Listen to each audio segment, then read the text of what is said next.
निवडणूक आयोगातर्फे 5 एप्रिलनंतर SIR intensive मतदार यादीचं रिव्हिजनची प्रक्रिया प्रत्यक्षात सुरू होणार आहे।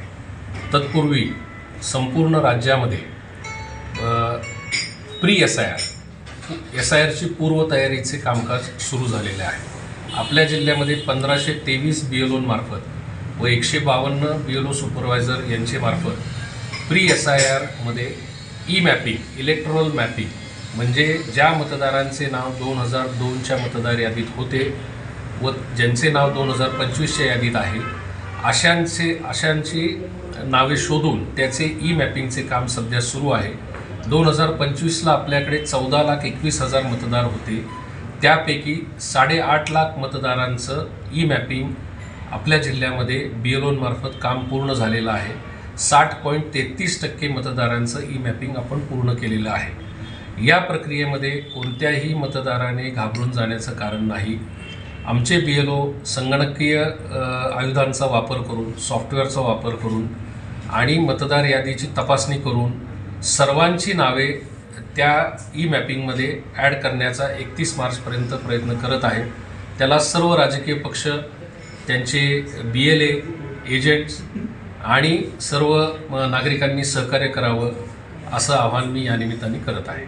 BLOंना 5 एप्रिलपर्यंत जे कामकाज चालू आहे ते कार्यालयीन कामकाज चालू आहे आणि माहिती उपलब्ध करून संगणकीय सॉफ्टवेअरद्वारे आयोगाने दिलेल्या संगणकीय सॉफ्टवेअरद्वारे हे काम चालू आहे।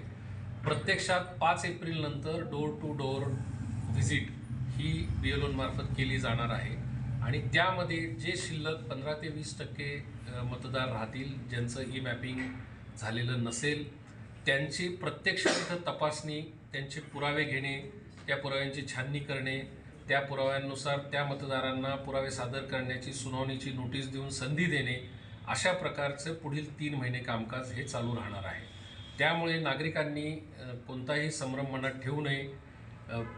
पूर्वतयारीचं जे काम चालू आहे त्याच्यामध्ये त्यांनी BLOंनी कॉन्टॅक्ट केल्यानंतर त्यांना सहकार्य करावं। BLOंना याच्यामध्ये ज्यांचं मॅपिंग होणार आहे त्यांनी SIR 5 एप्रिलनंतर SIRमध्ये प्रपत्र 1चा अर्ज फक्त भरायचा आहे। त्यांनी कोणतेही पुरावे देण्याची आवश्यकता नाही, त्यांचं नाव मतदार यादीत कायम राहणार आहे। परंतु ज्यांचं मॅपिंग होणार नाही त्यांना प्रपत्र 2 भरणं आवश्यक आहे आणि त्यामध्ये जे त्यांचे स्थानिक वास्तव्याचे पुरावे आहेत ते पुरावे त्यांनी जोडणं आवश्यक आहे। त्या पुराव्यांची तपासणी करून मतदार नोंदणी अधिकारी म्हणजे सर्व प्रांताधिकारी व तहसीलदार हे मतदार नोंदणी व सहाय्यक मतदार नोंदणी अधिकारी आहेत, ते त्याची तपासणी करून त्यांचं नाव मतदार यादीत समाविष्ट करण्याची प्रक्रिया पूर्ण करतील।